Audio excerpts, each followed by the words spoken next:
monument to the 82nd Illinois Infantry Regiment, the only infantry regiment representing the state of Illinois here on the battlefield.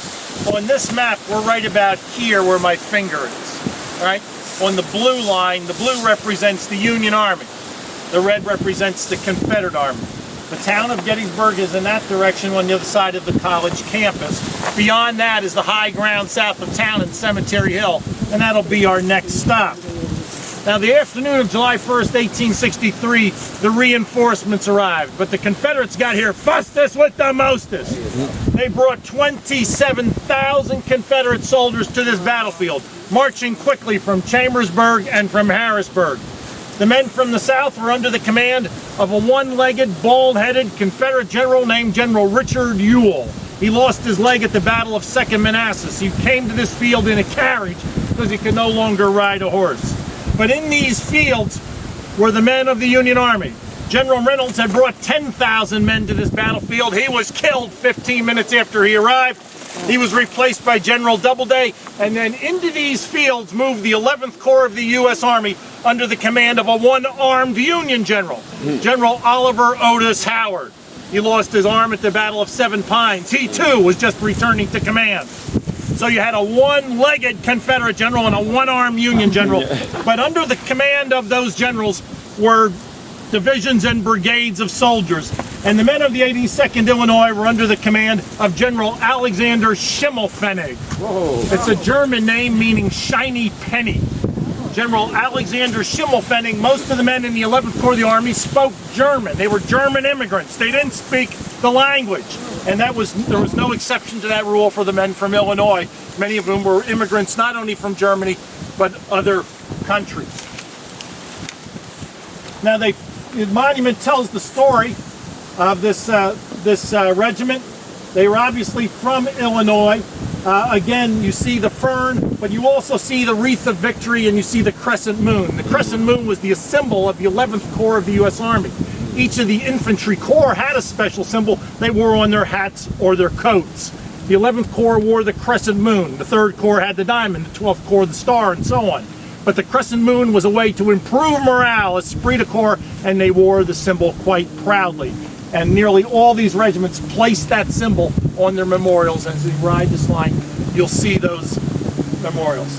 Now, the story of the 82nd Infantry Regiment, who was here the afternoon of July 1st, 1863, they were organized in Springfield, Illinois. The regiment was organized in Springfield in 1862. After they were organized, by November of 1862, the regiment was shipped to Washington, D.C., and they would participate in many Civil War battles before Gettysburg, including the Battle of Chancellorsville, where Stonewall Jackson was killed, and later here at the Battle of Gettysburg. At Gettysburg, the regiment was commanded by Lieutenant Colonel Edward Solomon. It had 347 men that it brought to battle, 347 men in this regiment. During the battle, 4 were killed, 19 wounded, 89 were missing.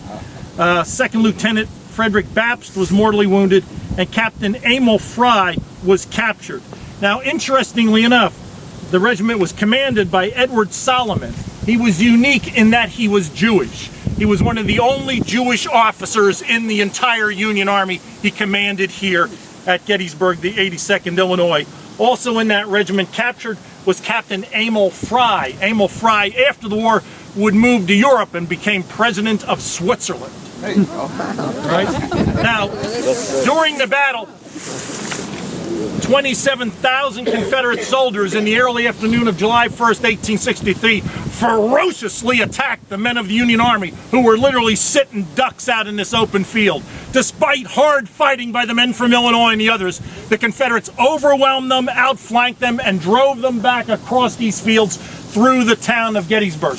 The monument tells the story.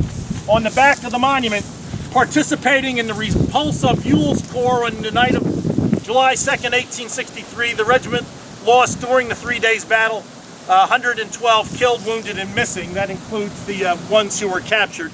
On July 1st, 1863, they were moved in retreat to Cemetery Hill, which is where we're going to go. So by 4:30 in the afternoon on that first day of the battle, these men are in absolute full retreat, Many will be killed, shot down, but at least 89 will throw up their hands and will become prisoners of war. And many of those men will be taken to Richmond, Virginia, Salisbury, North Carolina, and some, I suspect, to Andersonville, Georgia, later in the war. Many of those men will perish in southern prisons, a long way from the Great Lakes.